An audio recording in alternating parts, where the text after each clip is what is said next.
Welcome to Uma Siva kitchen. Today வந்துட்டு நம்ம mutton தாங்க செய்ய போகிறோம். மட்டன் கிரேவி, கொத்தமல்லி வச்சு மட்டன் கிரேவி. வாங்க வீடியோக்குள்ளே போகலாம்.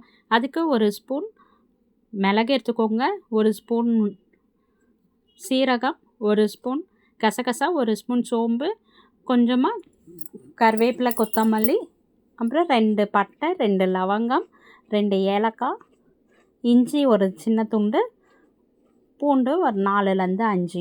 இது வந்து 1/4 கிலோ மட்டனுக்கு தேவையான அளவு தான் நான் சொல்லியிருக்கேன். இன்றைக்கி நம்ம குக்கரில் தான் செய்ய போகிறோம். குக்கர் நான் வச்சுருங்க. குக்கர் நல்லா காஞ்சதும் ஆயில் வந்துட்டு ஒரு 3 ஸ்பூன் ஆயில் ஊற்றிக்கோங்க. ரொம்ப நிறைய ஆயில் போட்டுறாதீங்க, ஏன்னா மட்டனே ஆல்ரெடி வந்து நம்மளுக்கு கொலஸ்ட்ரால் தான். ஸோ அதனால் ஆயில் கொஞ்சமாக சேர்த்துக்கலாம். அதுலேருந்தே கொஞ்சம் ஆயில் பிரியும். கொத்தமல்லி மசாலா அரைச்சி தாங்க நம்ம மட்டன் கிரேவி செய்ய போகிறோம். டிஃப்ரெண்ட்டான ரெசிபி. இந்த மாதிரி செஞ்சு இப்போ எப்போவுமே ஒரே மாதிரி டேஸ்ட் இல்லாத இதை மாதிரி செஞ்சு பாருங்கள். செம்ம டேஸ்ட்டாக சூப்பராக இருக்கும். ஆயில் ஊற்றியாச்சு.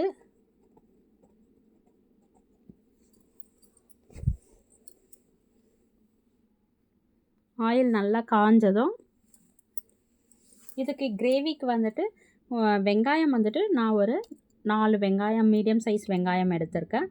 அதை வந்துட்டு நம்ம குட்டி குட்டியாக கட் பண்ணிக்கலாம். பட்டை லவங்கம்லாம் அதில் போட்டு மிக்ஸி ஜாரில் போட்டு அரைச்சிடலாம். அந்த மசாலா காமிச்ச இல்லையா, அது வந்துட்டு தனியாக அரைச்சி வச்சுருங்க.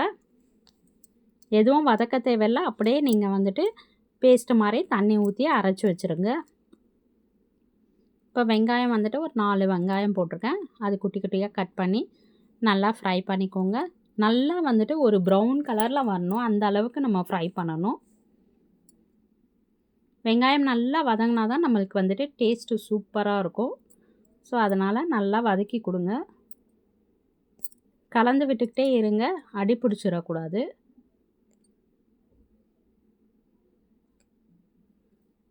உப்பு கொஞ்சோண்டு போடுறேன், அப்போ தான் நம்மளுக்கு சீக்கிரமாகவே வெங்காயம் வந்துட்டு வதங்கும்.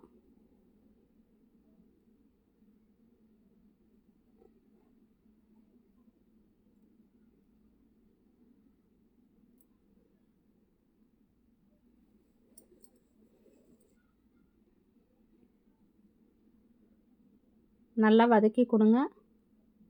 இப்போ பாருங்கள், சூப்பராக நல்லா வதங்கிடுச்சு நம்மளுக்கு. இன்னும் கூட வதக்கணுன்னா வதக்கிக்கோங்க, இன்னும் நல்லா டேஸ்ட்டு கூடுதலாக வரும். ஸோ தக்காளி வந்துட்டு ஒரே ஒரு தக்காளி தான் நான் எடுத்திருக்கேன். ரொம்ப ஜாஸ்தி தக்காளி வேண்டாம், குட்டி குட்டியாக ஒரு தக்காளி போட்டுக்கலாம். ஸோ அதுவுமே நல்லா கலந்து கொடுத்துக்கோங்க. இப்போ வந்து ஒரு ஸ்பூன் தனியாத்தூள் எடுத்துக்கோங்க.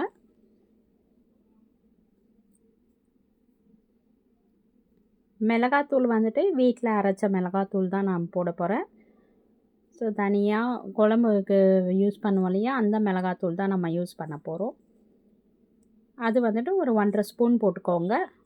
ஏன்னா நம்ம மிளகு எல்லாம் போட்டு நம்ம அரைக்கிறதுனால காரம் அதுவும் வரும். ஸோ அதனால் 1½ ஸ்பூன் மிளகாத்தூள் போட்டு நல்லா கலந்து விட்டுக்கோங்க. இப்போ இந்த எண்ணெயிலே மிளகாத்தூள் கொஞ்சம் நம்மளுக்கு மிக்ஸ் ஆகும்போது நல்ல ஒரு டேஸ்ட்டு கிடைக்கும். பாருங்கள், கறி வந்துட்டு போட்டு நல்லா இப்போ கலந்து விட்டுக்கோங்க. கறியும் வந்துட்டு வதக்கும்போது ஒரு 5 மினிட்ஸ் வந்துட்டு வதக்குனிங்கன்னா சீக்கிரமாக உங்களுக்கு வந்துட்டு வெந்து வந்துடும். ஸோ அதனால் ஒரு 5 மினிட்ஸ் வந்துட்டு கைவிடாத நல்லா கலந்து கொடுங்க, அப்போ தான் அடி பிடிக்காது நம்மளுக்கு.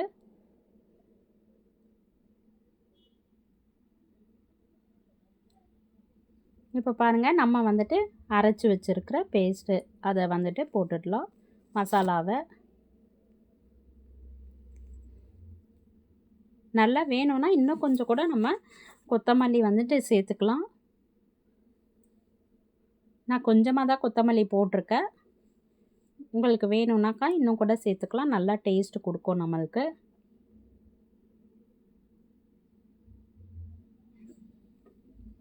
எல்லாத்தையும் கலந்து விட்டுக்கோங்க.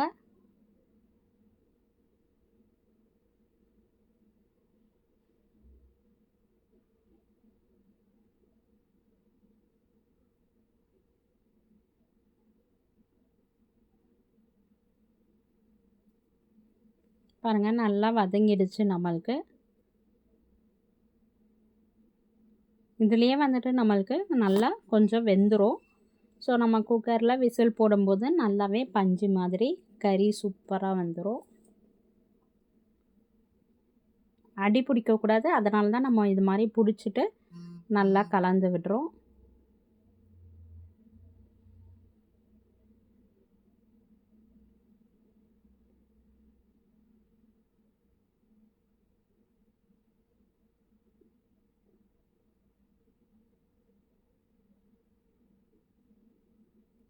இப்போ அதில் வந்து தண்ணியை கலந்து ஊற்றிக்கலாம். மிக்ஸி ஜாரில் வந்துட்டு மசாலாலாம் ஒட்டி இருக்கும் இல்லையா, அதை வேஸ்ட் பண்ணாத தண்ணியை கலந்து ஊற்றிடலாம்.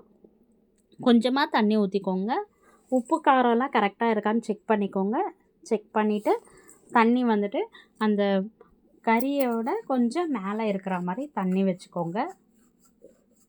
உங்களுக்கு குழம்பு மாதிரி வேணும்னா கொஞ்சம் எக்ஸ்ட்ரா ஊற்றிக்கோங்க. நான் கிரேவி மாதிரி தான் செய்ய போகிறேன். ஸோ அதனால தான் கரெக்டாக நம்மளுக்கு கறி இருக்கிறதுக்கு மேலே கொஞ்சம் மேலே நம்ம தண்ணி ஊற்றுறோம். கறி ஃபுல்லாக மூழ்கி இருக்கணும், அதை மாதிரி அளவு அந்த அதுதாங்க நம்மளுக்கு கரெக்டான பதம்.